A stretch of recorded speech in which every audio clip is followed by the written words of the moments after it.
the window had been busted out and part of our gear had been stolen. There's nowhere to play up here at all.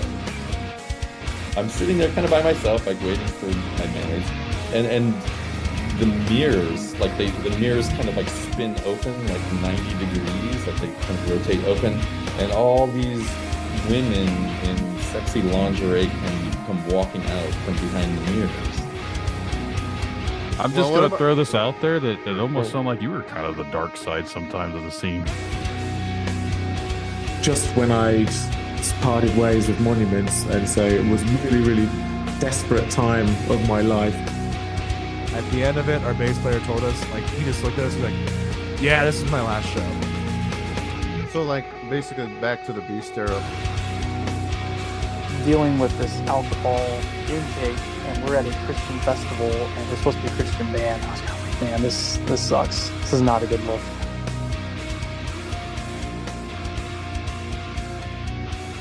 Welcome back to Dark Side of the Scene. I'm Brandon, alongside Ed. Hi, everybody. When I say alongside, I think people think we're in a room together, but we're only alongside each other virtually in chairs. I know, Not right? Not that anyone can see us, but yes, virtually we're alongside each other. I mean, that's cool. The technology has come so far. So far, thanks, Beast Era. Yeah. So far, technology has been so good that you can eat jelly beans that taste like shit to trick you into thinking it's good. So tonight's snack is brought to you by Bean Boozled beans. And if you guys out there have ever tried them, you know what I'm talking about. If you haven't, go ahead. Knock yourself out. Shit flavored jelly beans. I think Right. I'll pass. Is it shit or chocolate pudding? Let's try it. I'm really surprised they hadn't made a fecal one, but that'd probably be. This is now cow manure. Yeah. Tastes delicious. Tastes like Indiana when you drive in the spring. It's got that good old smell of the fields. Fertilized. Speaking of bullshit, so I posted about. I also say I a lot. I just realized that when I listen back to the podcast. Anyway, we got our first negative. I got my first negative feedback, and I'm not sad about it. I mean, we wanted feedback, you know, if it's good or bad. But, you know, I had posted about like somebody didn't like certain guest that was on here. And again, and myself, they didn't like what I had to say. And I'm like, I straight up said, you know, I don't hate anybody. I don't hate this individual at all. I don't have that energy to hate anybody for whatever. It's just like I said on one of the episodes, I said, what you did around that time wasn't cool. I mean, I don't understand why you don't get that. So if someone's going to get upset about the things that we talk about, right, then clearly they need to look at themselves and realize that they're a running joke to everyone.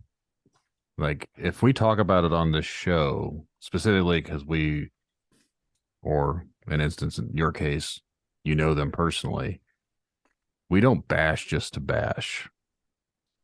Like, actually, in that case, I don't really know him personally on a personal level. Like, honestly, because most people that interact with me, actual in real life, usually don't hate me, or you know, they just know how I am in real life. Yeah, but you at least know who he is in person. Like, sure. If you were to see him on the street, you know who it is. Sure. Yeah, that's what I'm getting at. Is like, if we know the people specifically that we say things about, it's not just us talking straight up shit about people. There's a reason that we would say something. Right. And this person, just from the few people that we've talked to that have known this person, has that reputation about themselves. And if there's, the old term is, if there's smoke, there's fire. So I've always said the whole world can't be against one person. So if that's how it seems to be, there's clearly some reason that people are all against that one person. Right. I even invited that person to come on because I'm sure they've had a long basically being veterans of doing the music thing, and they probably had all sorts of stories that were unrelated to anybody being a victim aside from him hearing his story. You know what I mean? Like, this show is not about my general area, you know, or your general area. That's not, you know, you said it many times. We're not here to fucking stir up shit. We're just here to hear everybody's stories. So again, and I say outlandish shit, but usually I say shit that makes sense. I mean, as one friend said, usually you're on point with things because, as in my nature, I just like to say what I need to say. No bullshit. You know, I don't bullshit around, I guess. That's the thing. Like, if people are getting mad about the things we talk about, and if they don't like the fact that they think they're a part of that conversation, they're more than welcome to come on here and tell us their side as they want to. But again, this is not about them. This is not about stirring the pot or anything like that. It's literally, we're here to let musicians have a place to talk about the horrors they've experienced while playing music. Right. And it just so happens as one individual is one of the horror stories from someone else. Yep. I mean, if they're more than welcome to come on and talk about it if they want to, like, and try and say that they're not. But again, we're not here to just try and set up an episode to defend somebody, because that's not what we're trying to do. It's literally, if you got shit to talk about, that's fine. If it gets brought up, whatever. But don't come on here and try and bash us and say we're starting shit when literally we're just doing what we're doing. Yeah, that's just Ed, as most people would say. So, yeah. I also, go ahead. I just ate a dead fish fucking jelly bean. It's fucking disgusting. Anyway. But yeah, basically, if we've upset you, I'm not going to apologize. That's right. But if you would like to be on an episode of Dark Side of the Scene, send an email to Brandon@darksideofthescene.com and we'll get you scheduled. If we've made you mad and you don't like us, then maybe you're too sensitive. Oh, stink bug. No, I mean, like, we're just a small stink bug flavored jelly bean. Yeah, dude, it's fucking nasty. What the fuck are you eating these nasty jelly beans for? I want to get the good ones. I just have to chew the nasty ones to get to the good ones. I don't want to waste. Times are tough. Yeah. Anyway, I was gonna say, we're just a small podcast. We ain't shit. Like, I mean, if we had like a national thing, we of course would be like, hey, we're not trying to slander. You know, we're like a three-legged fucking podcast trying to dig its way in a frozen pond or whatever. How's that saying go? Yeah. Well, I don't know. Like you just said, we're not a big time podcast. We only have so many listeners. And since we've released double the episodes, we've actually, I thought would have been getting more listeners, but for some reason they went down. I guess we're throwing out too much content for them to keep up. I don't know. But anyways, yeah, everyone who's stuck it with us so far, we do appreciate you guys. And sorry that we're not more entertaining, I guess, to the other ones that have listened and left, or whatever. But on this episode, we've got someone waiting, so we're gonna bring them on in. So hang tight, and we'll be back in a second. I'd like to take this time to welcome our guests to the show. This was we didn't realize there were gonna be more than one, so it kind of caught Ed and I off, but dun, dun, dun. welcome Grant, Rashon, Mirto, and Alex to the show. What's up, guys? What's going on? Thank you for having us. Yes. Not a problem. Where are you guys from?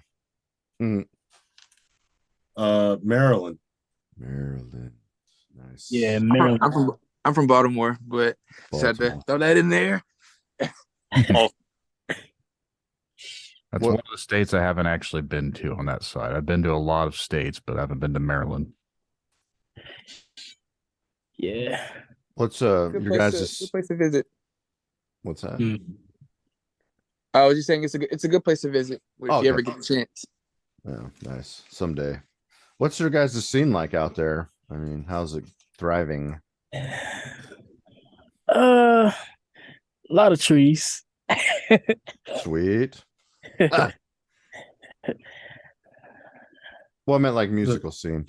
Right, that's what I thought you were talking about. Well, because he said driving, so I was like, Hey yo, my bad. Music wise, I mean, yeah, Yeah. it's pretty good. You know, you got a couple hubs, Baltimore, Washington D.C. You have I guess like you can consider Silver Spring, Columbia a little bit. It's on more so like the newer side. Hmm. But yeah, there's been a lot of national acts come through. There's a lot of festivals and really cool venues out here where people come through and perform. So yeah. Sweet. So what kind of band are you guys in? Like, what's your band name and whatnot?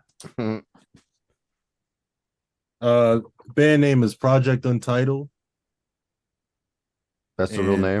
Yeah, that's the real name. I thought you were like thinking of a name. Gotcha. No, well, that's kind of the thing. Makes sense. I don't think we ever thought of a name. So it's just been Project Untitled. But that's catchy, so that works too. Yeah. Oh. So it leaves a lot of space for naming different ideas and projects and stuff. Yeah. Sweet. So how long have you guys been together? Going on 2 years. Yeah, 2 years. 2 years? 3 years. Sweet. And what kind of music do you guys play? We're just getting to the basics. More so, I guess R&B, pop. Yeah. Hell I yeah. mean, we're influenced by a lot of different things.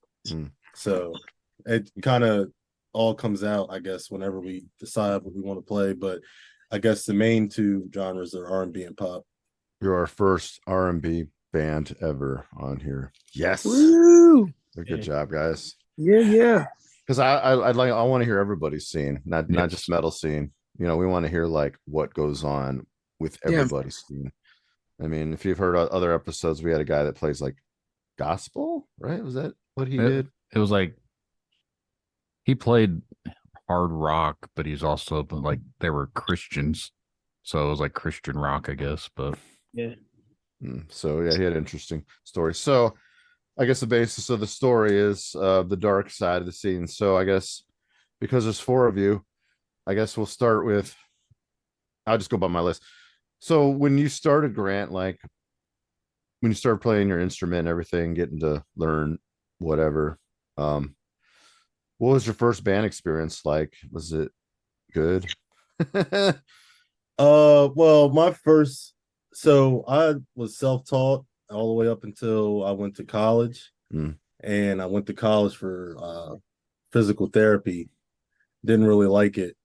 So I was like, well, I'm playing guitar, so I guess I'll pick up classical guitar. So my first band experience was really through being in school, in a school setting. So like later on in life, it wasn't early. Yeah. So like 18, 19.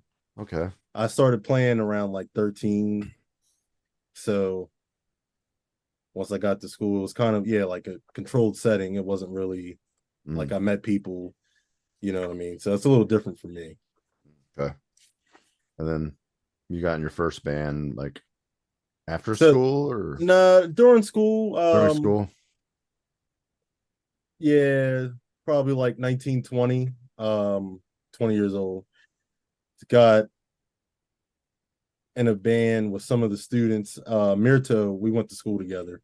Okay. This is where we met. So and it was kind of like you notice people's levels of enthusiasm for, like, some people are kind of into it, some people are really into it, and I guess that's what I noticed very early.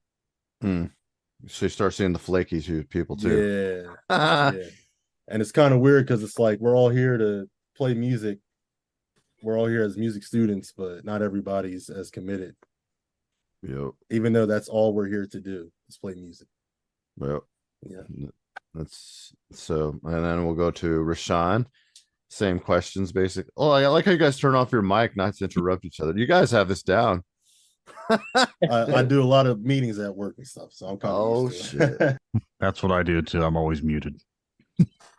I'm rude. I guess I'm rude. Just keep it on. So Rashon, basically the same questions, like when you first started and like around your first band.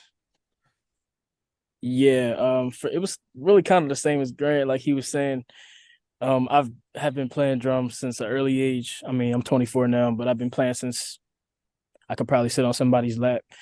Um, I grew up playing drums in church, but as far as band experience, like it started in high school, actually middle school, because I was a part of like the concert band and like the jazz band. Everything to do with like instruments and band, I was a part of it. Middle school, high school. The only thing that I wasn't a part of was like the marching band. But it, like Grant said, it was really structured. You know, you had practice after school some days. We did like certain competitions around the state. And we did like high school like shows at the school performances. So we like a couple times we performed at like some local malls too.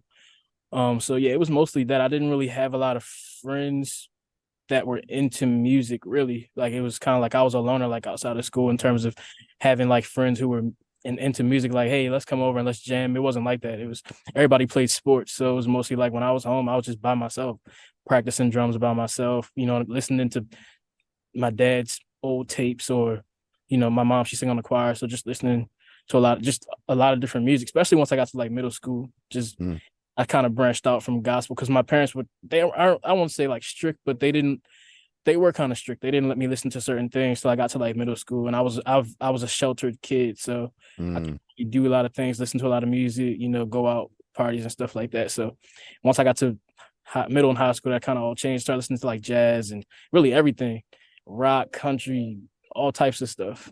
So, but yeah, that was like my first experience would be really I would say like middle school kind of, but like really high school because it was more consistent all 4 years. So yeah. Nice. Awesome. Okay, so we're gonna try Mirto. You're next. Yeah. There'll be some overlap with Grant, but sure. I've been playing for a while now. I mean, when I was a kid, I'm sure everybody has that shared memory of taking piano lessons from somebody, like, you know, the classical stuff. And then I really got into music just playing in the church, you know, went to church every week with my family. And my older brother was really my inspiration because he was really into music. And, you know, watching him play made me get excited about playing. And just throughout middle high school, really played gospel music. And that was most of what I did. Then I went to college. And, you know, before I got to college, my high school teacher gave me a speech. I'll never forget, but the short version, he was like, yeah, man, like those conservatory kids, they'll eat you up. And like, you know, it was the inspiration I needed. So when I got to college, I was just like, all right, you know, assume I don't know anything and just really, the same thing like Grant said, you know, I saw a variety of people, everybody wanted it at different levels, but I knew for me, I really loved music. So getting into college, learning about jazz and everything, and that led to my first band experience with Grant. And, you know, it was a good experience. First time getting to really play out. Sweet.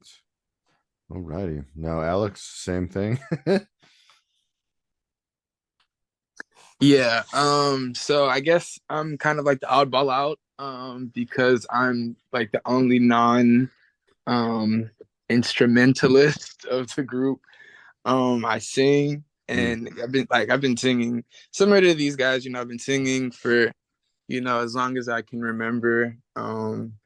Like my elementary school middle teacher told my mom that she should put me in this boy choir, and you know she did, and you know that's kind of where it started. And all up and through middle school, like I was in choirs and stuff, and that was, you know, a good experience just learning about music and parts and stuff like that. But when I got to high school, I didn't sing at all in high school. I didn't, you know, I wasn't confident necessarily in my ability. I didn't think it was gonna, make a way for me. So I didn't sing until like my senior year talent show in high school, and that was like, the first time I sang. People were like, "Oh wow, we forgot you could do this." But so that's kind of like roughly when I like started singing again, and my first band actually, because like I said, I've been in choirs and everything. This is actually the first band that I've been in.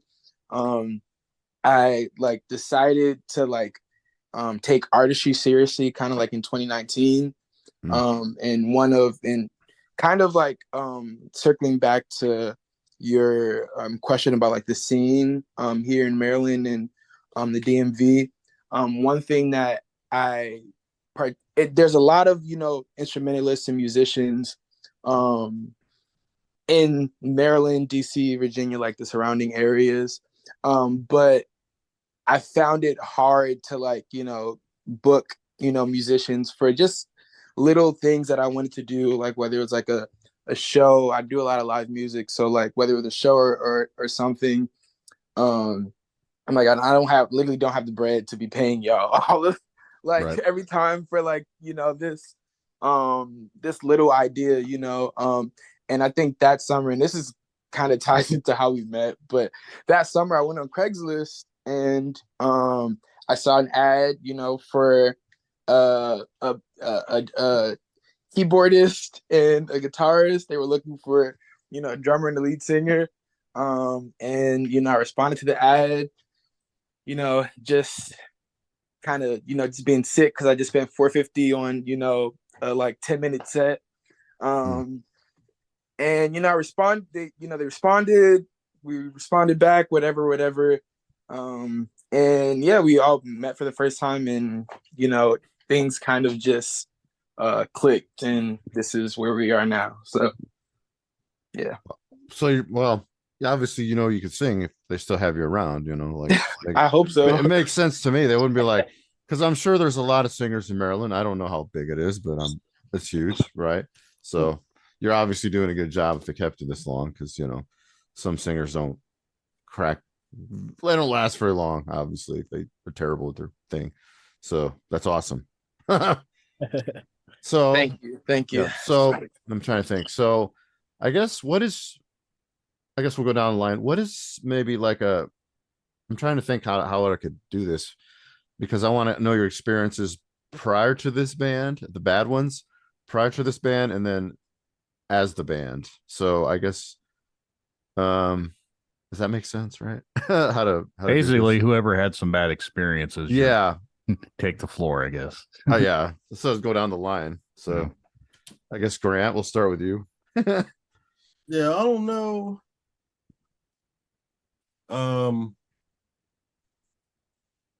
Haven't really had any bad experiences, but I guess to the point of playing with people that don't, I guess, well, like I was saying before, they just don't take it serious, or they, yeah, I wouldn't really say bad experiences like, wow, this is crazy. Just more so like, this isn't going to work because you're not being serious about it.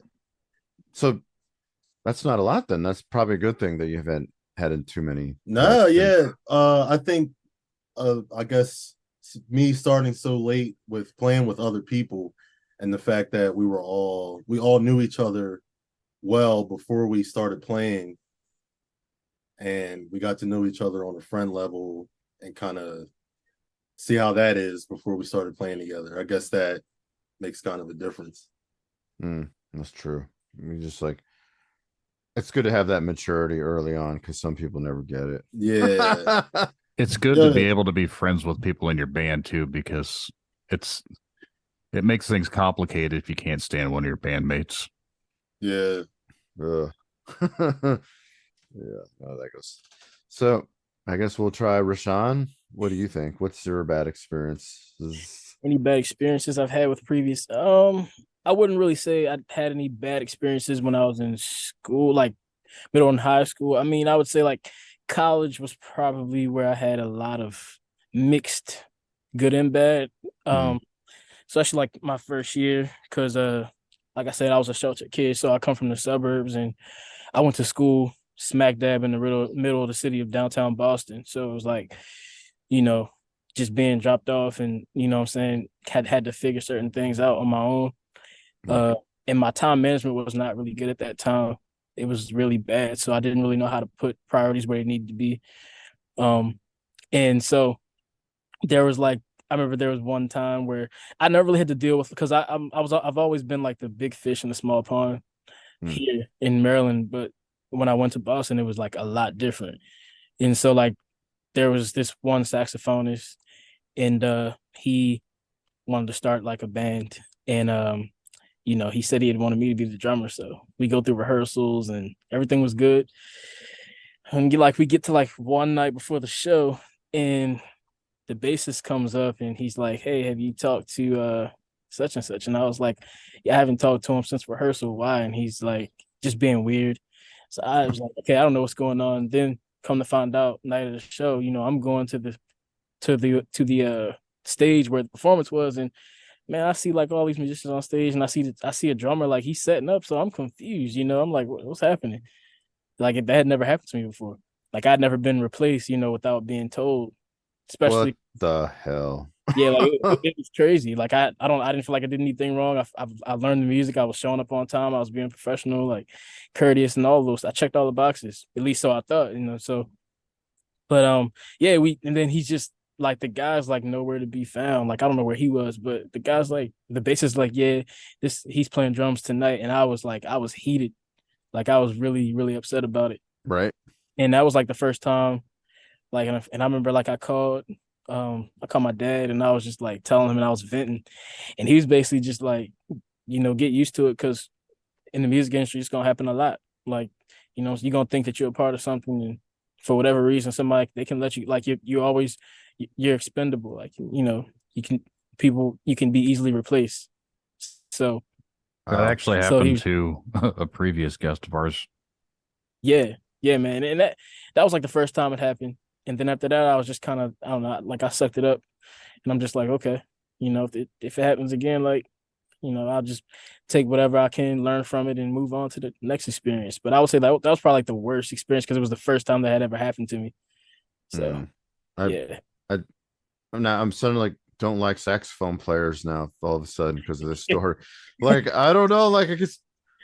I don't know. I guess I never had a saxophone player. I just assumed they could just do whatever the hell they want because they play the sax. I don't know.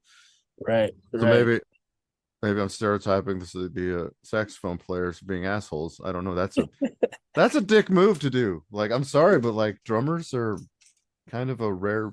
They're not rare, but as the show goes on, there's like so many bass players and drummers that are lacking. There's not enough of them in the world. It's like, right, man. So wow.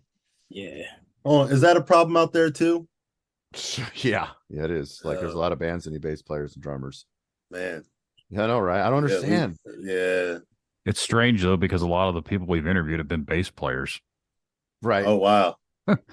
So we say there's a lacking of actual bass players, and like probably like 70% of the people we've interviewed so far have been bassist. So it's like, maybe they're out there. They're just all they just something else. Right. Yeah.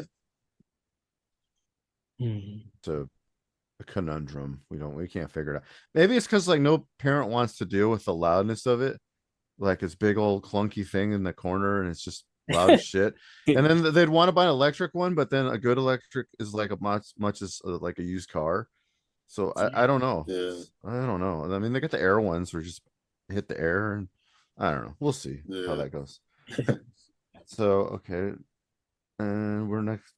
Was that all of it, Rashon? Did you have any more like nightmarish stories other than that, or nah? That was it. That's pretty. Yeah, that's pretty bad. Damn. Mirto. Damn it. How do you pronounce it? Mirto.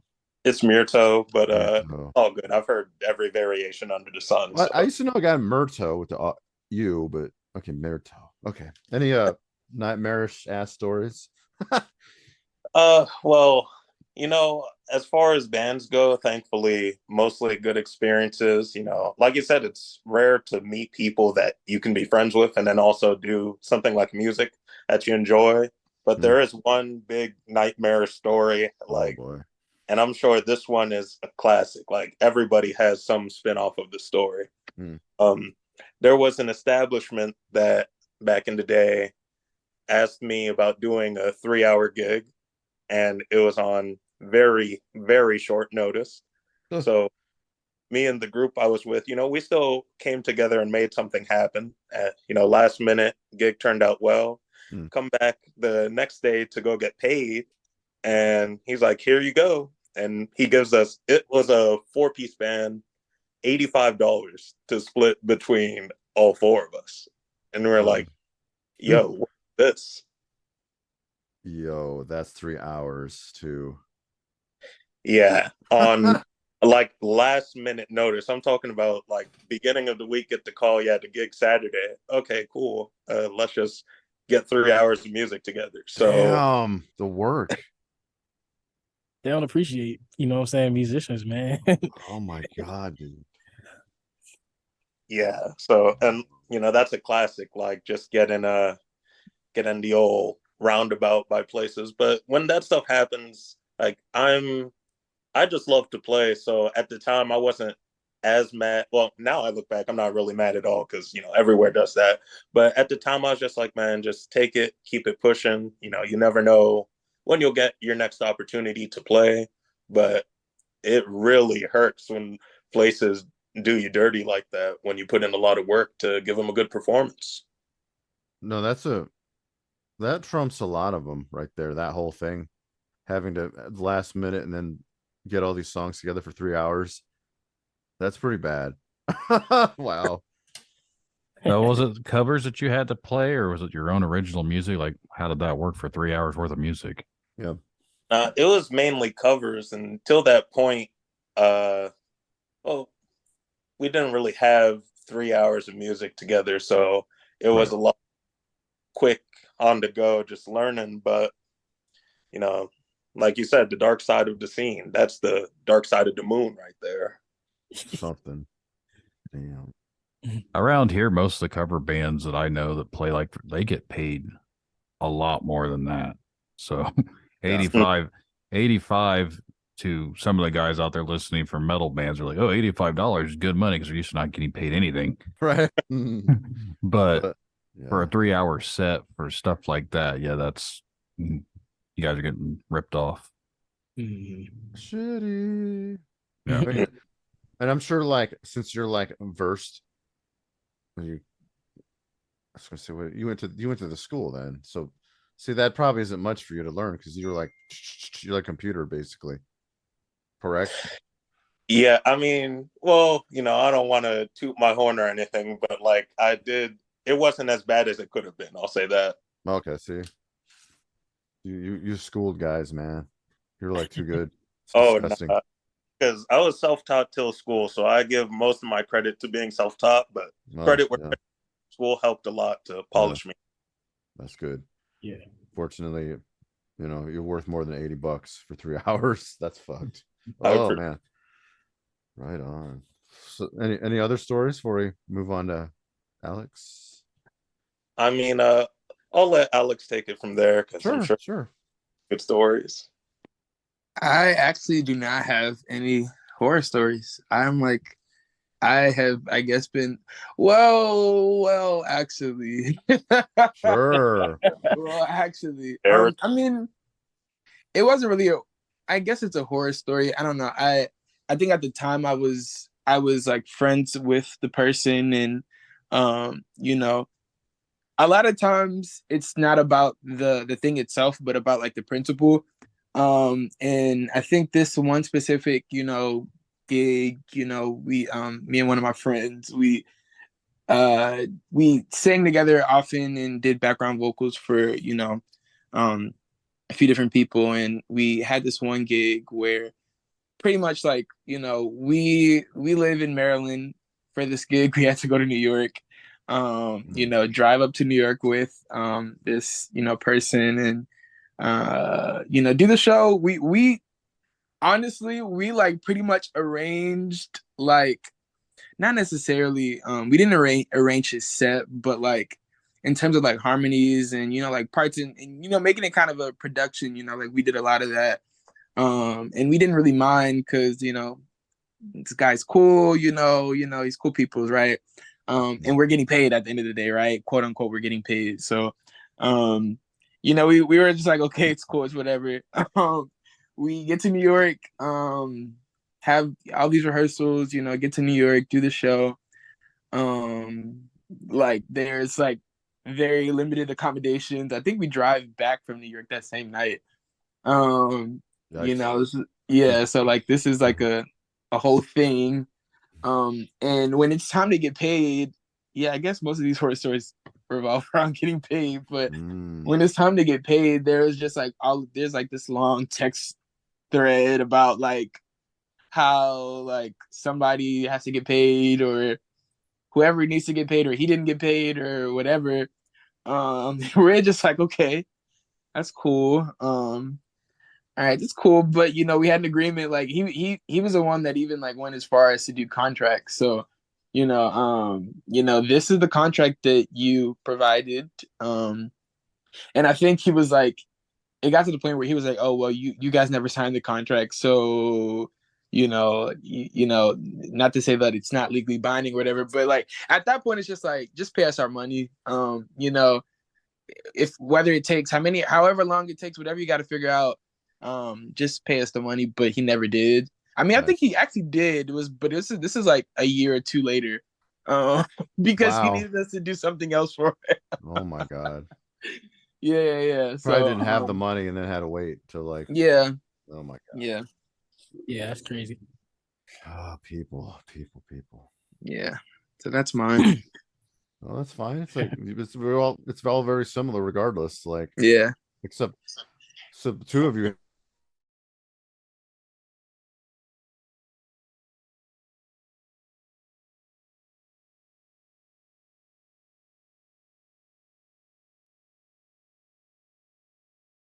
Lost audio there, Ed.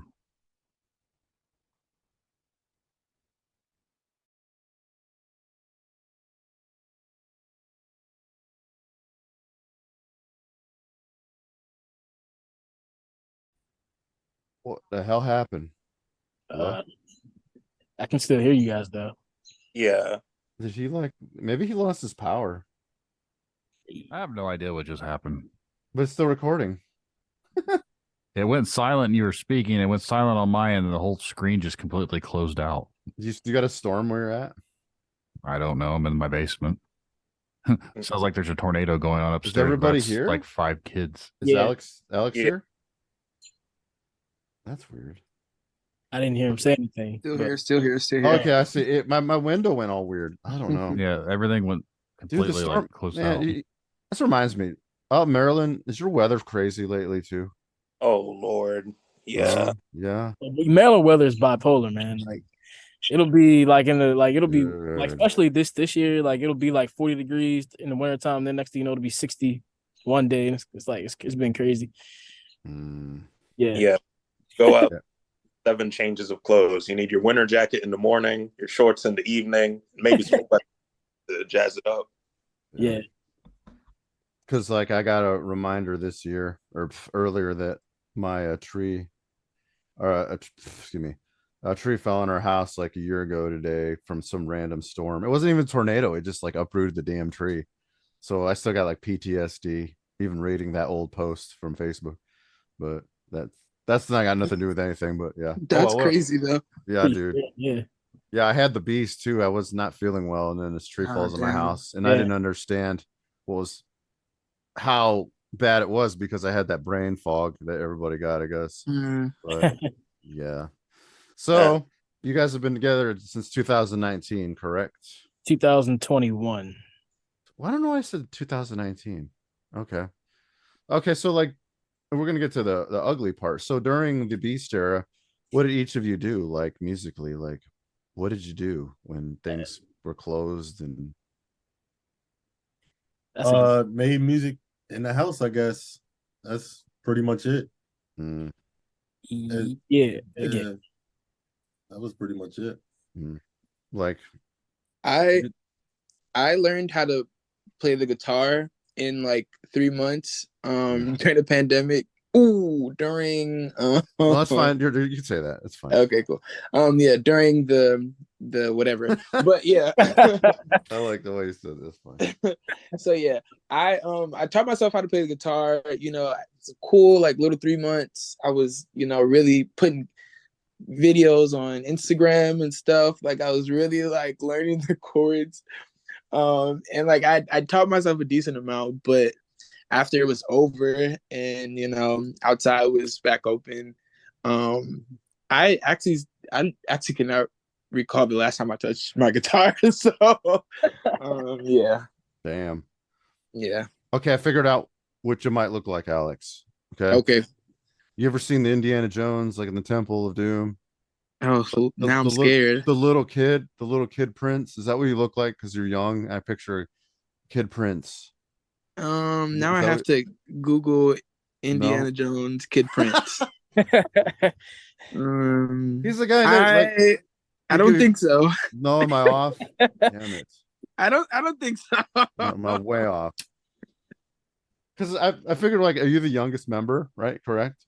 No, I'm not actually. I'm actually the youngest member. How young are you guys?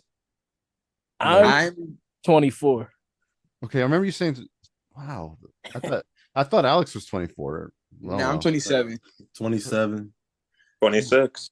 My God, you guys are young. Yeah. Shit. Ed and I are like old farts. I'm fucking old, dude. Oh. I'll be 40 next year, and you're going to be what, like 44 this year? I think so, unfortunately. 40 is a new 30. I hope so. Exactly, I hope so. exactly. I wish my hair thought that. It's kind of like 39 right now feels like 85 for me. 85. Dang. Okay, so you guys basically like, did you record yourselves during all that? I mean, obviously you formed later on, but like, were you in different bands like around that time that are in the shutdown or? Yeah. We didn't know each other at that time. I was actually in my uncle. I come from a musical family, so my uncle has a gospel group, and they've been together for quite some time, and they were kind of transitioning, I guess, between like instrumentalists. I was actually playing. I also played like the piano and the keyboard, and that's what I was originally playing. But the drummer, something happened, and I guess he just never returned. So then I started playing drums. So like during that year, like it was mostly like recording. We did like this one thing which was pretty cool. I think it was we did like a George Floyd memorial concert. Okay. Downtown. That was pretty cool. But other than that, it was mostly just virtual concerts that we were uploading to like YouTube and Instagram and stuff. Yeah. Nice. Wait. So I'm trying to figure out what each of you play because it sounds like you play different things. Correct? Yeah. You're all man, you guys are talented. I hate this.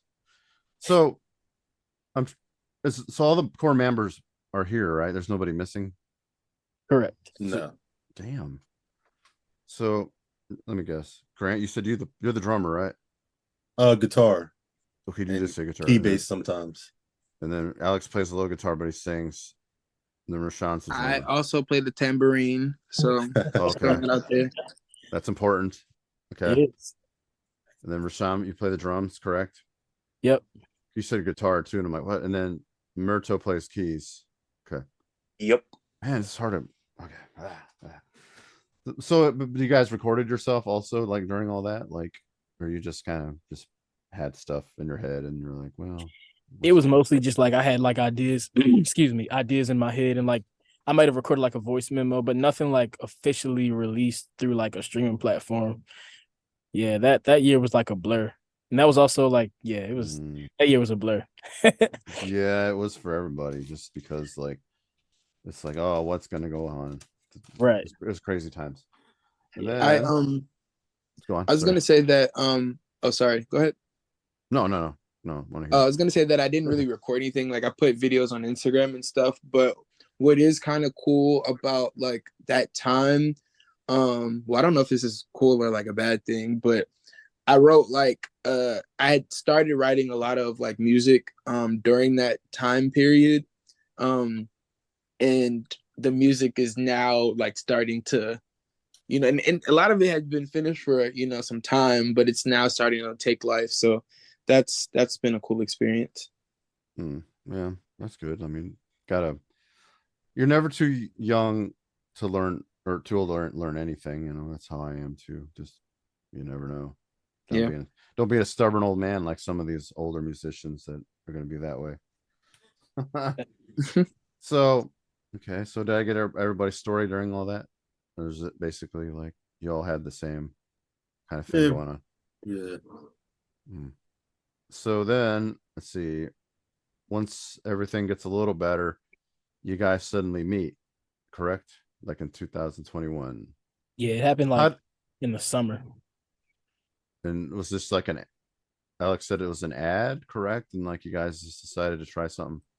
What inspired you? Just because you guys were like, it's a new time, let's do something together. What inspired you guys? Me and Mirto, we have some friends in New York, and we took a trip up there to see like some music.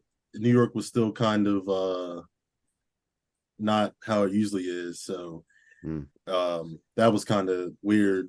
Like everywhere we went, it was like sit up front. There was no hassle getting anywhere, and we just got inspired because that was like our first time seeing live music in like a year and some change. So on the way back, we were like, let's just put out an ad and see if anybody's out there. So that was pretty much how it went down. I think Rashon responded to me and Alex responded to Mirto. Yeah. And then we met up and that was it. And you guys pretty much clicked right away, or did any of you have like, oh, I don't know, Nah. what I mean? Like, no? Nah, it wasn't not really any of those thoughts. Like we had our first rehearsal, I think it was like mid-August of 2021, if I'm correct. And yeah, I mean, we met and we played like a lot of cover songs and we just kept consistently rehearsing, really. We didn't really perform live like that year. It was more so just kind of like we were just feeling each other out, which was, I think it was good that we didn't perform, because we needed time to just adjust, all of us playing together for the first time. And then, like you said, just it was still that era of time where things weren't really fully open back up. And there were some people concerned still wearing masks in a lot of places, you know what I mean? So yeah. And this is the core band. There was no other member that like was hanging out and then they left. It's the core. No shit. Yeah. Grant, I will say, what's that? Sorry, I was gonna say that like we did like, so like after first meeting, everybody did the intros and it's like, okay, cool, same kind of like information, same kind of stories. But I will say there was like a little like span of time where like things before we like started getting into the practice, there was, I don't want to call it dead space, but like there was like a couple, like weeks, I don't know if it was months or something where, I don't know, maybe everybody was still trying to do like how, I don't know, how serious is this thing, or how serious is everybody else or whatever. Right. But eventually, we did meet for like that rehearsal, and then we're like, okay, you know what, I think we can keep doing this. That's good. Like the connection, because sometimes you lose it and I know what to feel. Grant, I'm really old, right? But I figured I'm gonna guess who you look like. It's from it's an old movie, Breaking. You sound like Ozone, your voice. Ozone. It's an old breakdance movie and you have the same voice as Ozone. Is that what you look like? I have to Google it. Hold on. Oh, I know. I'm old, dude. It was an awesome movie. I Googled it. I think the answer is no. No? Fuck. No. You have his voice. You do have his voice, though. I have to check that movie out. No. I love that movie. Man, these some curious takes. I'm curious to see what me and me. I'll get you. Don't worry. It has never been accurate. Only one time, and the guy didn't believe me, but whatever. Anyway, so let me see. So you guys, and then how was your first gig together? Our first gig that was last July. That's yeah. always the nervous part. It's like now you're rehearsed, and now you're gonna got to go with this new band, and you got to see how everybody acts on stage and not screw. You know what I mean? How was it? That was really the thing. Like it was just like it was nerves, but it was also like just so excited because you know, it was my first time just kind of being out of the school setting. Honestly, I never really played with a group of guys outside of college, and it was mostly just kind of just being to myself and kind of like just freelancing, playing like in like jazz trios and stuff, going to like certain jam sessions.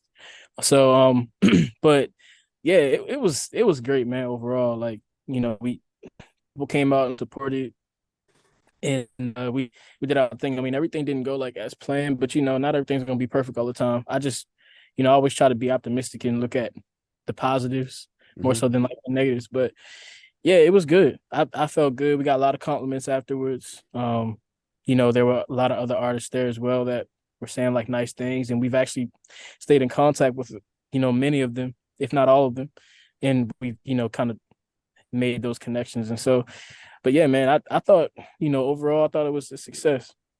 I'm over here confused. I'm like, what was the first gig? Yeah, me too. I was thinking, and I had remembered. The crowd. Is it Toonami? Yeah, Yeah. Toonami. Okay. Yeah, so we did like a thing. How many artists was it? It was like 5 artists. And then we as a band, myself, Rashon, and Mirto, we backed them up. Oh yeah, I forgot about that. Yeah, so they all, between the 5 artists, they had like 30 songs of like their original material. Right. And we backed them up, and then we went on last. So I think by the time we played as a band, like I know I was feeling like, man, you know, like at first I was like, yeah, this is exciting. But like 30 songs in, I was like, man, this is a workout. Yeah, definitely. So, but excuse me, they put you on last on your first show? Well, it was set up that way. Like we set it up. Yeah. Oh, okay. You were the headliners. It was like okay. Yeah. Headline, okay. Yeah. Yeah, I think. Oh, so go ahead, Grant. No, you're good. You're good.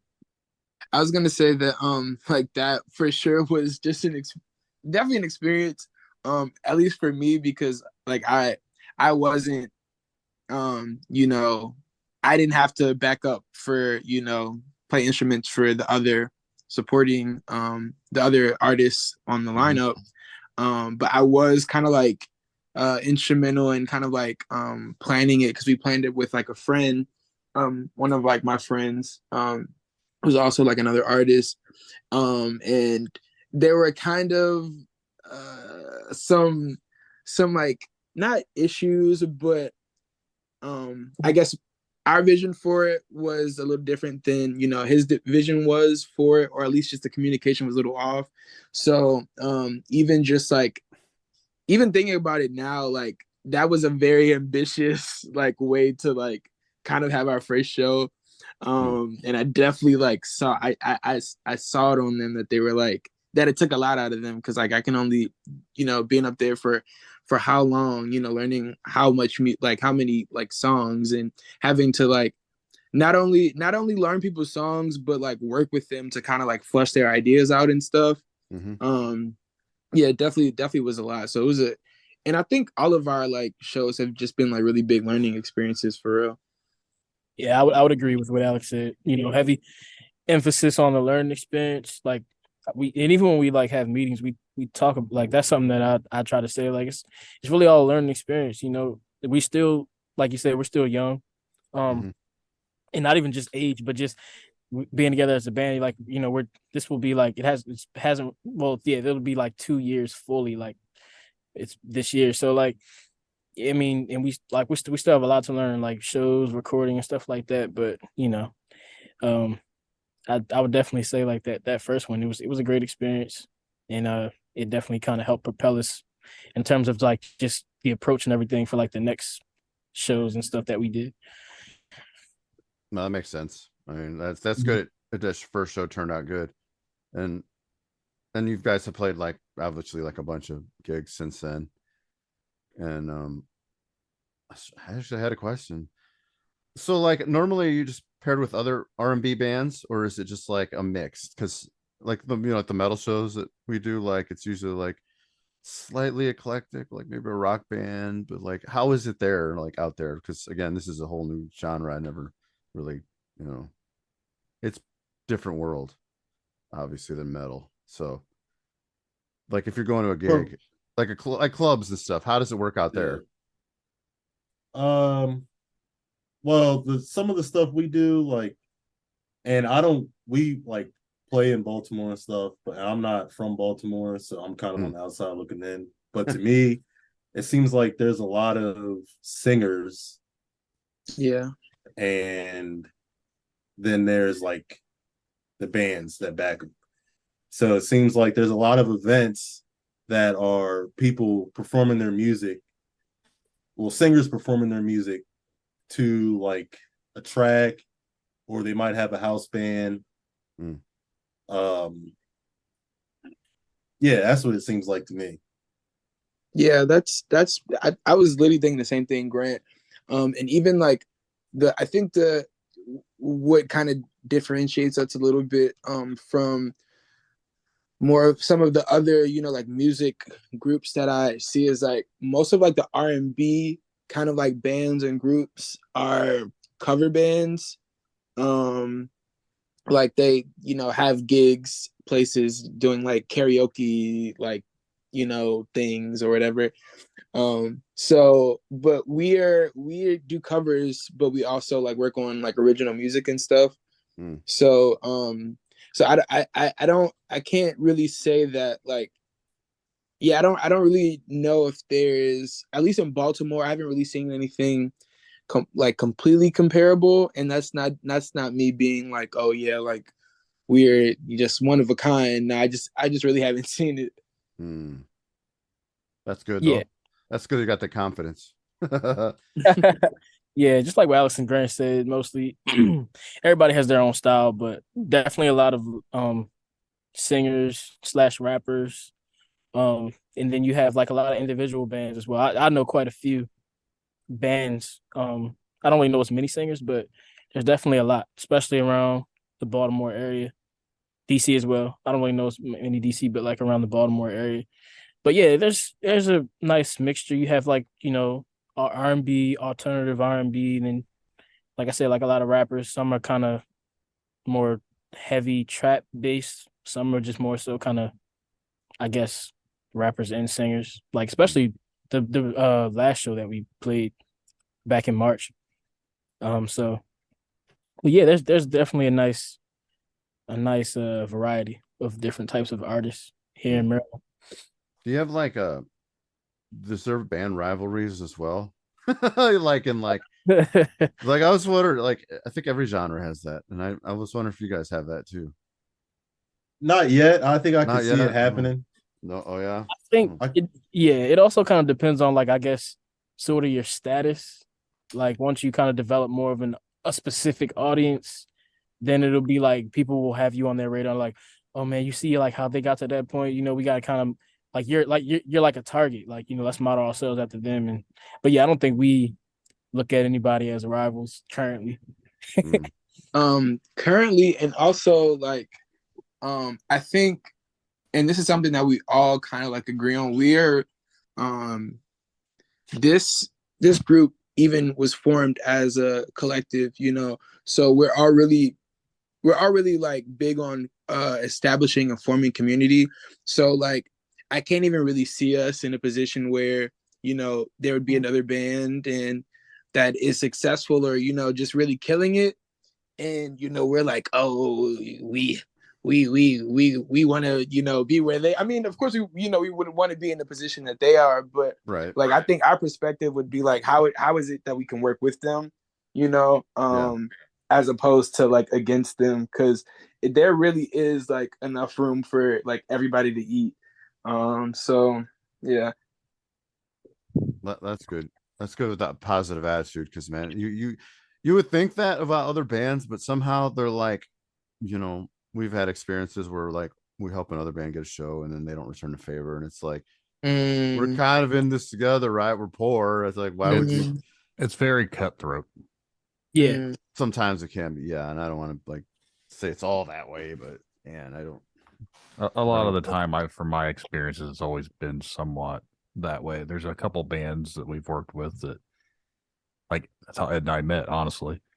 Through mutual bands, we played a show and show swapped and everything else, and the Beast came and ruined the one he was supposed to hook us up with. But we're still friends afterward. It's not like Yeah. you took it, you know, held it against me like, fuck you, man. It's your fault. It's your fault this happened. I'm like, because I sneezed. Funny, I don't know. Whatever. No, but they're kind of like what he said.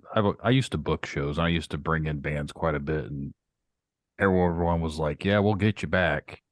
Well, here I am, the last 18 years, still waiting to be hit back. Oh no, a long time. Well, that's just when I started booking. Like, actually, 2002 is when I booked my first show at 18 years old. Oh, wow. Actually, that reminds me, who's the band dad here? Mirto for sure. Yeah, he died. We haven't heard from him. He died. He let you. He left you standing. I'm still alive. Oh, okay. So, what made you the band dad? Just they gave it to you? That's such a funny name, bro. I don't know. The responsible one. I don't know how do you want me to word it, but like, what It's made like you the band manager. There's always that one guy that has to keep everyone in check, like the dad. The admin. Yeah. I always refer to Mirto as our fearless leader. So there you go. Yeah. He's the reason why you're here, so he's looking out for you guys. Right, definitely the reason why I specifically am here. Hell yeah. Can't leave a singer out. He carries gear, right? Sometimes. Sometimes. Most he will help without like even asking. Like he'll be like, "Y'all need me to carry anything?" And like, yeah. Oh yeah. So basically, like, yeah, what gave you that position?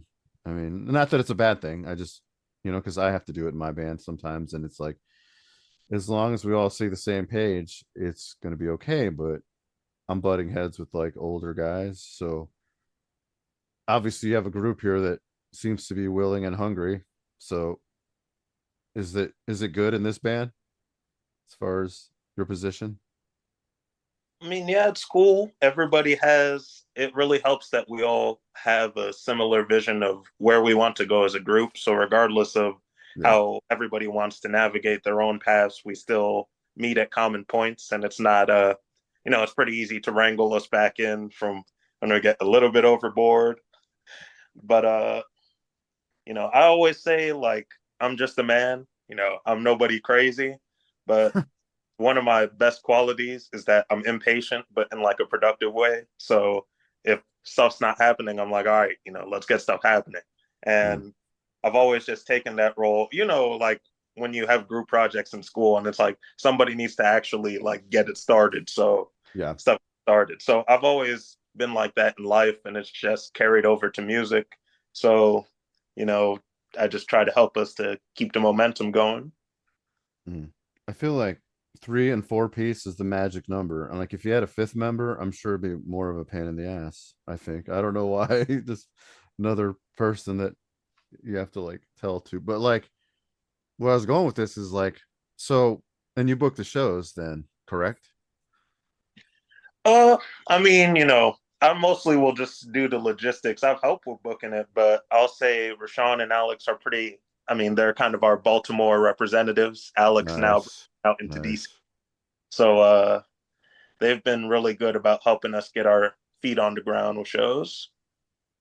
Yeah, especially last year, it was like our first time performing live. But I would really say overall it's a team effort, really, because we don't currently have like a booking manager or booking agent, or we're not a part of a booking agency. So it's really a team effort, and it can be, I don't want to say stressful. It's a lot because it's like, you want to have a balance. Like we're trying to focus on, creating new material, new music, writing new songs, rehearsals, all those things, all the above, keep continuing to network, but we also realize that, we're like, oh dang, we gotta, and then it's like knowing like when to book too. So like it's new for all of us, especially last year. Like I learned a lot, and even this year too. So, but yeah, it's a team effort. Like we all kind of pitch in and talk about it, make sure we're all on the same page. So yeah. So when and you all live in the same area, right? Correct?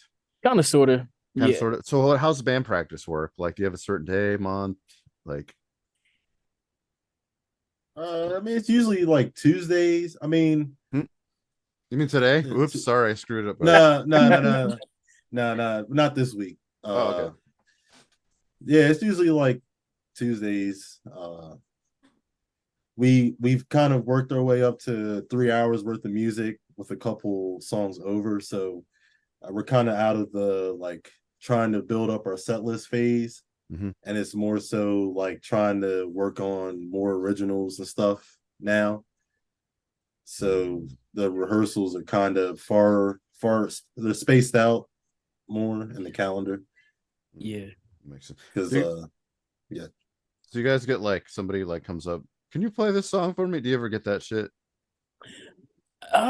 In the places that we've played, not really. We haven't really been in like that setting where people are like, hey, can you do this? We haven't really like had any requests. Am I wrong, guys?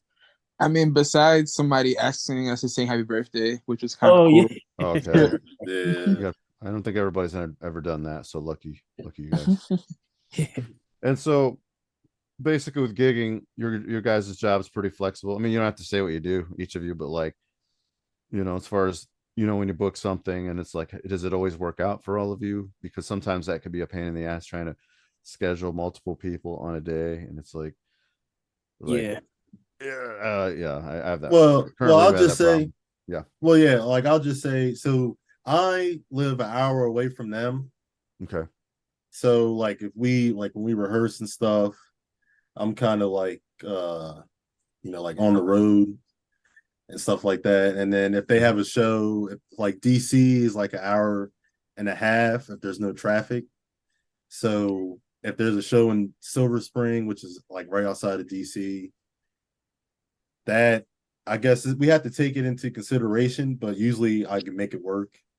And I guess it would be the same if they're coming up this way to me, because everybody else is like an hour from me coming this way. So well, that makes sense. Works out. So this is just a funny, stupid one because I like to eat and I'm fat. But like after a gig, where do you guys go to eat? Like, is there stuff that's open late? Because I feel like this is a problem too nowadays, that nothing is open late anymore because of the whole like beast era. Oh no!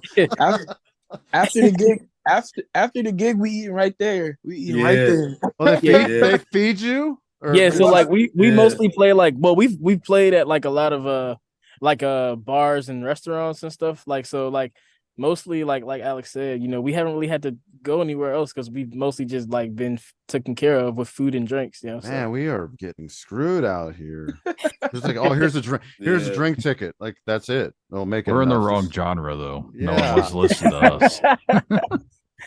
We get tomatoes thrown at us, saying it's something to eat, right? No. Damn, you guys can only go higher from here. Shit. I was going to mention this when you were talking about shows and everything.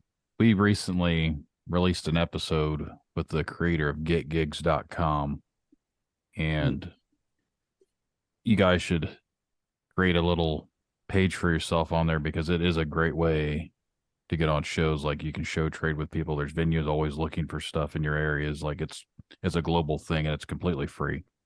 It kind of, yeah, definitely. It kind of takes over. He's not paying us. We just like we like the guy enough that we just advertise for him for free. Yeah, it's basically I think it could be a game changer because eventually they're going to have it to where you can map out tours and everything, and like it will help connect you with people in those areas for like venues and stuff. So, and it's for basically every genre. It's not just strictly for rock, metal, stuff like that we normally deal with. But I think it'd be something. It's get with a slash, like I don't know what you call it. It's like the little hyphen, maybe. I don't know, in between, but it's getgigs.com. Yeah. Bandad's already looking it up. But no, Oh, I see it. Yep. I think I got it. Oh wait, you two are the other gig or the gig finders. Never mind. Bandad doesn't do. Okay, whoops. Look, Mirto probably already created us an account with a password and the corresponding email. Yeah, all the best pictures. Yeah, but no, we put the podcast on there. I've been hit up by 2 different people, but they weren't trying to get on the episodes. They were trying to have me book them a show here in my town. I was like, I'm not a venue. It clearly says podcast. I mean, you could just get a little slice of that. I mean, you could help them for that if you wanted to. You don't have to though. Yeah. I do have the connections to do that, but I would seriously have to sit down with that place again and figure all that out. Arm wrestling really helps. Like, I'll arm wrestle you for this gig, dude. But no, basically we interviewed the guy, and I think it's a good thing to try and help everyone out and let them know about it, just because I think we all struggle to find stuff, especially stuff where it's worthwhile. So they're gonna get the good gigs and get fed. Damn it. Yeah. I am in the wrong genre. Oh well, whatever. We've interviewed a couple you people guys need that another do, guitar player. that do country bands and stuff too, and they've seemed to get taken well. The one guy said, "What, they got paid like $1,800 for one night?" I was like, "We're in the wrong genre." Wow. Right. Well, actually, like a ballpark figure, what is you guys been paid like randomly, like, just so I can get jealous some more? Well, we've been fortunate enough to, like, most of the places we've been able to come up with something that's fair. Yeah. Like, Rashon could probably speak better on it. Okay. Since he's Are you the money guy, Rashon? not really. Not really.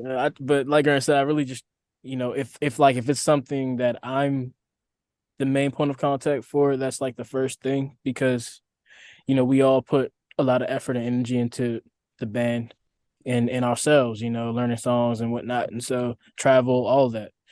So I always try to make sure it's fair, and but yeah, it's always been a number with that. I think there's been like a few times where but most times we get paid. We're like, okay, this is what we agreed on, and everybody's happy and satisfied. So it's usually like 100 a person, kind of in that range. 150. One time 100. Roger Brown's was like, I think everybody got paid 200 or 250, right? Shout out to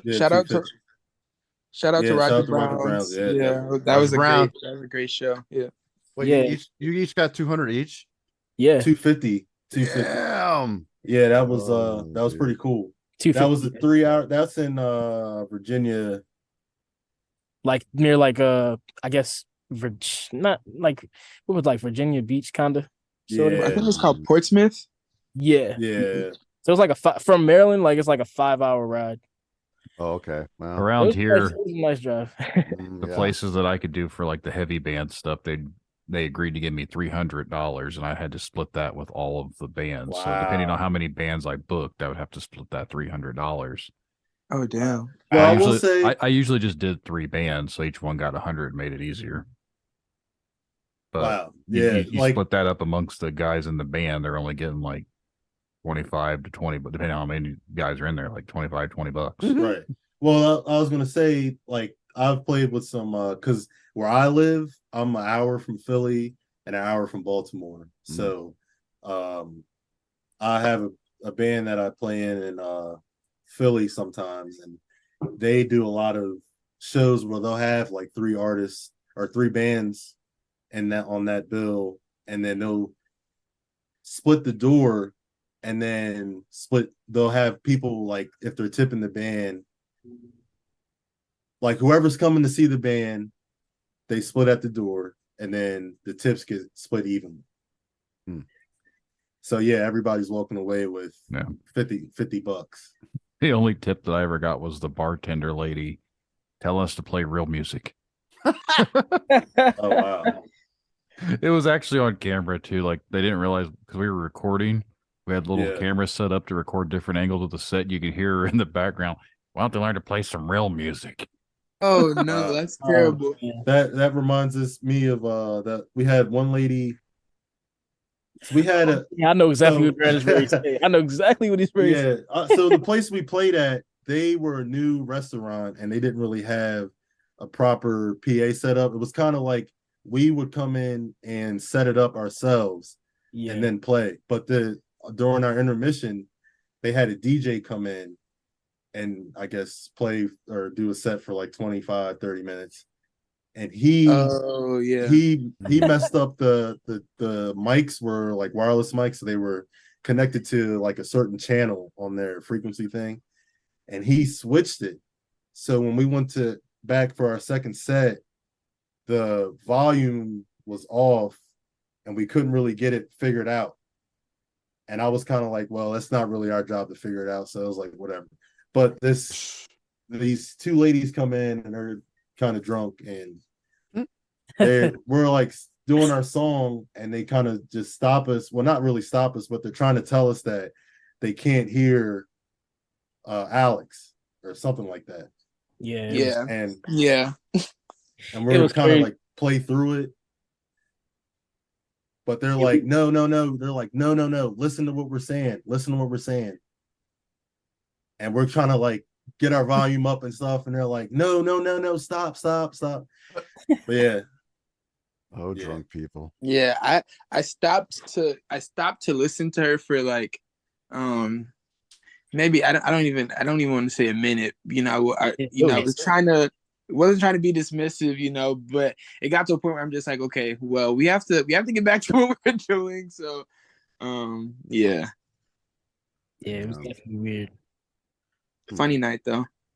Very. And you'll have those, especially with drunk people are trying to do things. Yeah. The worst experience for me was in Ohio when a drunk lady started coming up and licking the sweat off of me. I was like, what is going on? Licking sweat? Yeah, the sweat, because it was hot. It was like in the middle of July and they had no air conditioning and I was sweating really bad. And she came up and like licked my chest because I wasn't wearing a shirt. I was like, Damn, this is nasty. Ohio is for lovers. Ohio's for something. I don't know.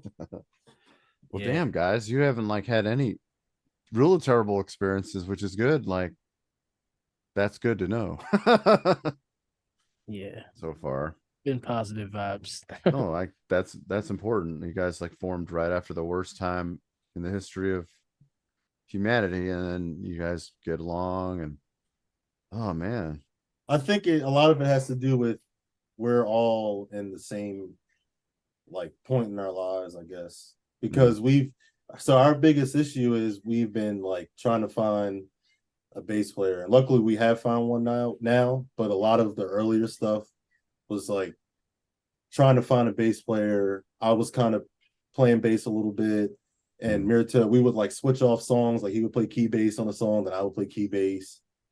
And like some of the people that would audition and we would consider, they would be like 35 with a kid or 40 with a kid.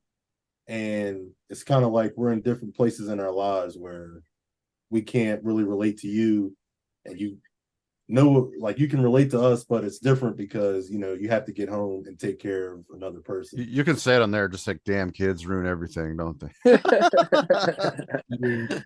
It definitely does, and I'm thankful that, like Grant said, I mean, to kind of speak a little bit, just we all are sort of independent in that way. We're not like tied down to like we're not married or we don't have kids, so it's not like when we schedule something, it's not like, oh, I have to be home for like my wife and my kids or whatever, because it can be, especially when you're a band and you're starting out, and that's a challenge, like when you're in a relationship, especially if it's marriage or you have kids, and you're but you also like want to be out there playing a lot of shows and whatnot, and just even being able to be like in a creative space, so yeah.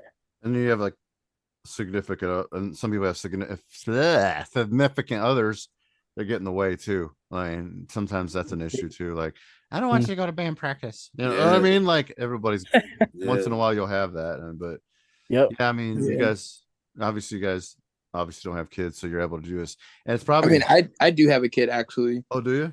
Yeah. I have a little girl. Her name is Azula. She's. I didn't mean what I said about screw kids. Okay, I'll take No, I'm that joking. back. It's my puppy. It's a Oh, joke. somebody's got to take care of the dog though. Like when you're gone. Like, Yeah, no, literally, it was a thing because when I first got her, like I was like bringing her to practice and stuff. That's okay. And they're like, "Oh, you can't do that." I'm like, "Damn, I guess I got to leave you at home." Well, like the bass drums. Like drums are scary loud sometimes for dogs, but I wouldn't know. Yeah. Damn. So, and you guys went to Virginia. Like, did y'all ride together? Like, rent a bus or a van? Or I say a van, probably. We rode together. It was we were always trying to like figure out like the travel and everything. We rode together. It was me, Alex, and Mirto. Yeah. And you guys, obviously, you can get along with somebody if you can stand them for a long trip without trying to leave them on the side of the road or something. No, and those long trips are like essential, really, because like I feel like we talked a lot. We had a lot of time to talk about a lot of random things, and I feel like that was for sure like a come together moment. We were able to talk about some stuff that everybody's saying, we're all at kind of like similar points in our lives, but everybody's life is so complex that we're all going through our own individual things. So that was like really a humbling experience to be on this however many hour car ride and really get to I guess connect with your bandmates like on a deeper level. So that was cool. No, that's kind of important because like us old guys, my band, we kind of ride separate because some people have kids and responsibilities, and obviously like we'd never really rode in one car. And our newest bass player, he gives us hell about it. It's like, why don't you guys ride together for the gig? And I guess maybe I kind of see his point where what you said, like you'd have a better bonding experience, but like it's not like you guys are traveling super far though. Yeah, exactly. But like we will in Ohio, so hopefully somebody licks my chest and face. But like, I think we're gonna take a trailer there, and I'm like, I wonder if like either I'll end up on the side of the road, or they end up in the side of the road, like in a ditch. Like, no. If you have the trailer, you can take the lady back there to lick the sweat off if you're the trailer too. Oh no! What bar was it? I'm gonna write this down. I don't remember. It was in Lima. Okay, Lima's for something. I don't know. Anyway. Lima's for nasty. Nice. Well, damn guys, it's been a positive experience. Like nothing, not too negative out of the blue, but actually didn't answer my question. So, is it really bad out there as far as like late night eating? I want to know if this is like everywhere. Like the restaurants aren't open as late. It just depends on like what area you're in. Honestly, like I know where I live, it's like. Yeah, because like you'll think something's opening. Like sometimes like you won't check. You'll just assume because it's like yeah. And it's like you get there and it's like, oh, we're closed. Like what? It's a Friday night. Like how are you closed? Even like Saturdays, like it just I think it really just depends on the area. And then like a lot of restaurants they switch up on you. Like they'll be closed and then like you check back a month or so later and it's like oh I thought you guys were closed. You know what I mean? So yeah, I think we're going backwards in time. When things weren't open late, and it's like a lot of those stores around here, like the Walmarts and the grocery store, like the Kroger or whatever, are no longer 24 hours. 24 hours. Yeah. They close at like 11. Yeah. Or 10 or 11. It's like that's weird. I think that's hurting. I mean, not to get like the economy. I think it's hurting it for people to not work third shift and like do those things. But whatever. That's my job just got rid of third shift. No shit. Yeah. That's dumb. Did they need you that bad? I mean, was it that essential to always have a third shift, or it's just like I think that it was their plan. So I work in like where I work, they make medical devices for open heart surgery and stuff. Oh, fancy. So they were trying to make more product and I don't know if they didn't really meet the expectation or what, but yeah, a lot of people ended up leaving and all that stuff. Damn. Oh, crazy times still. But we still got our band, so and music, so that's important. Damn. What time we got? So that's 9:30. We're probably gonna have to wrap this one up. I've got 5 kids upstairs sounding like they're having a ninja battle or something. I don't know what the hell's going on up there. Damn, kids ruin everything. That's the The motto theme of of this this. podcast. Theme of this podcast.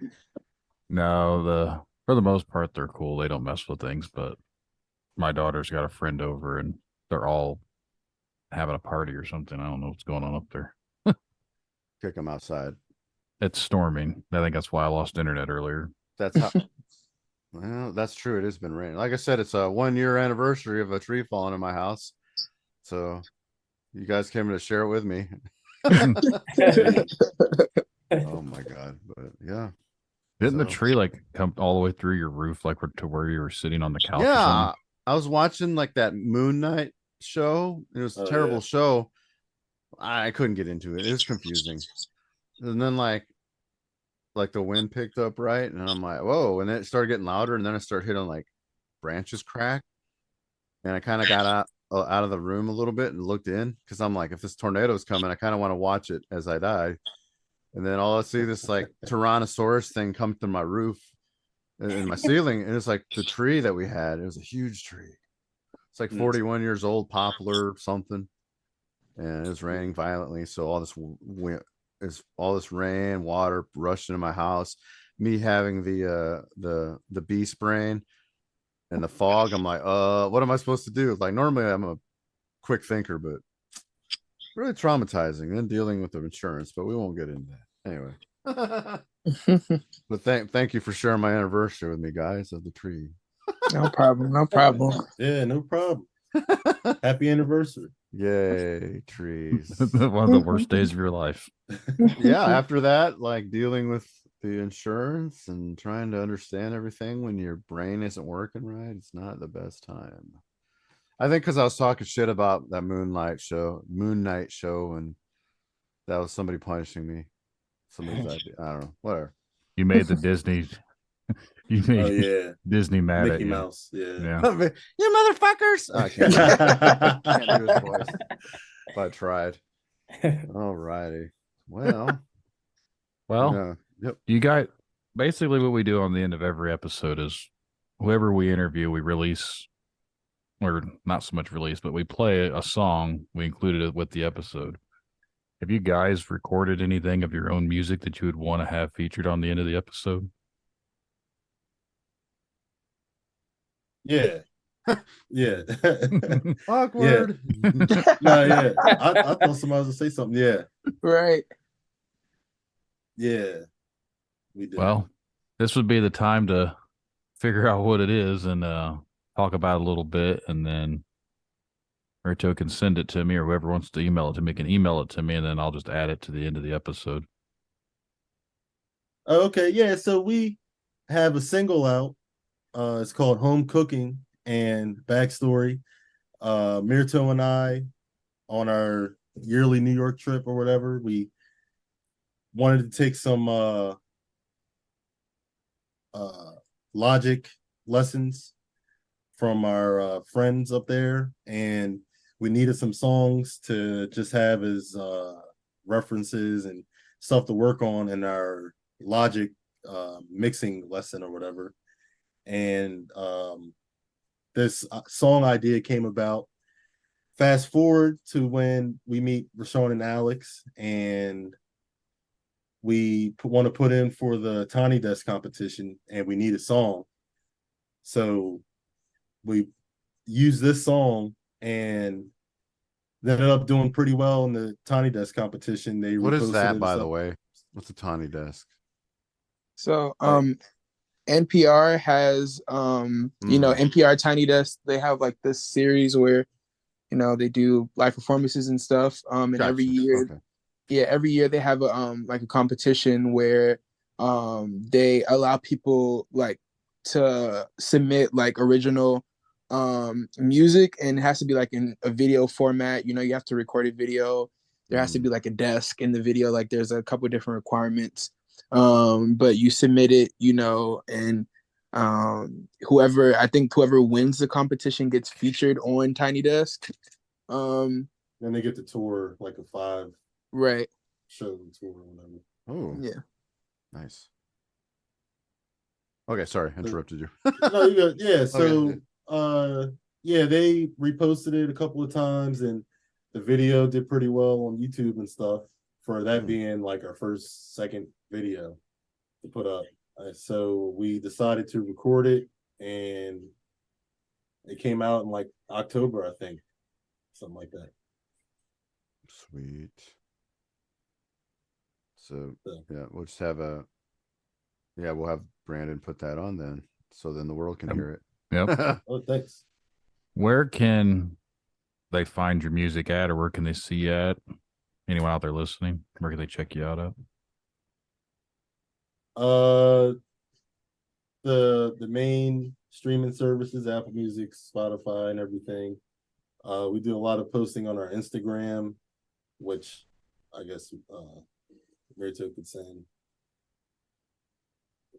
well, for the people listening, if you don't like reading, our Instagram is PRJCT_UNTLD. Again, that is PRJCT_UNTLD. And yeah, that's our Instagram. Sweet. Alrighty, guys. Well, guys, you've been the first. I won't say the first, but you've been the first group that were all individually on a call with us. We've had one group that was all on one call together, and it was chaotic trying to hear them over talk each other because they only had one mic. And it was the echoey, very Yeah. echoey in a room. So Mhm.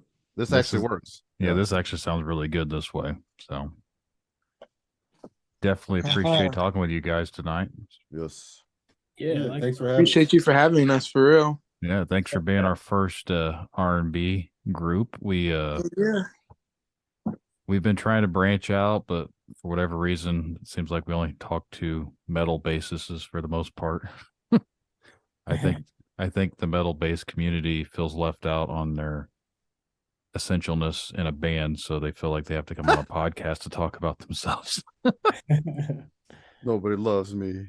I feel like that's a trend in society right now. So Yeah. The unsung heroes is the low end of the band, but And you guys are currently looking for your hero, so I think they said they found one. Oh, did they found? Okay. Hopefully he lasts. But yeah, guys, definitely appreciate you guys coming out and talking with us tonight. And anyone out there listening, if you want to be on Dark Side of the Scene, send an email to brandon@darksideofthescene.com and we will get you scheduled. But again, if you want to say the name of the song and the name of the project, and we're going to roll on out. Home Cooking by Project Untitled. Awesome. Take it easy, guys. All right. thanks again. Yep. Thank you.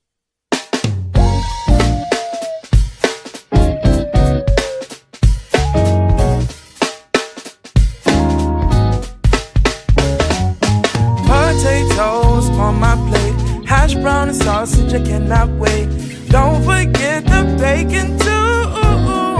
I made it for you. I made it, yeah. Now that's a love language. When I give you this good, you better take it. Let me serve you my love with the help in the bacon. If it don't taste that good, at least promise you'll fake it, cause I made it for you. You know I love food, that's how you know this real, cause I shared it with you. I would give you my last so you can have two, or I might give you this cash so you can get yours too. Now come get this food. Potatoes on my plate, hash brown sausage, I can't wait. Don't forget the bacon too. I made it for you. Potatoes on my plate, hash brown and sausage, I cannot wait. Don't forget the bacon too. Yeah, bacon, eggs, potatoes. know how that goes. Bacon, eggs, potatoes, pancakes, syrup, you know how that goes. Bacon, eggs, potatoes, pancakes, syrup, you know how that goes. Bacon, eggs, potatoes, pancakes, syrup, you know how that goes. Potatoes on my plate, hash brown sausage, I can't wait. Don't forget the bacon too. I made it for you. Potatoes on my plate, hash brown and sausage, I cannot wait. Don't forget the bacon too. Yeah. Made it for you. Yeah, yeah, yeah, yeah, yeah. I made it for you. Yeah, yeah. I made it for you.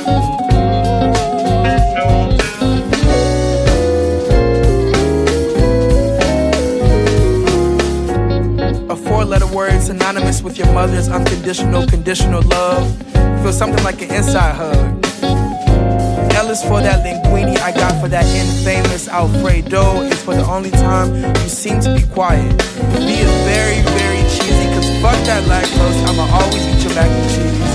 And even though it's dinner time and I'm making breakfast food, just know that my love is specially made for you.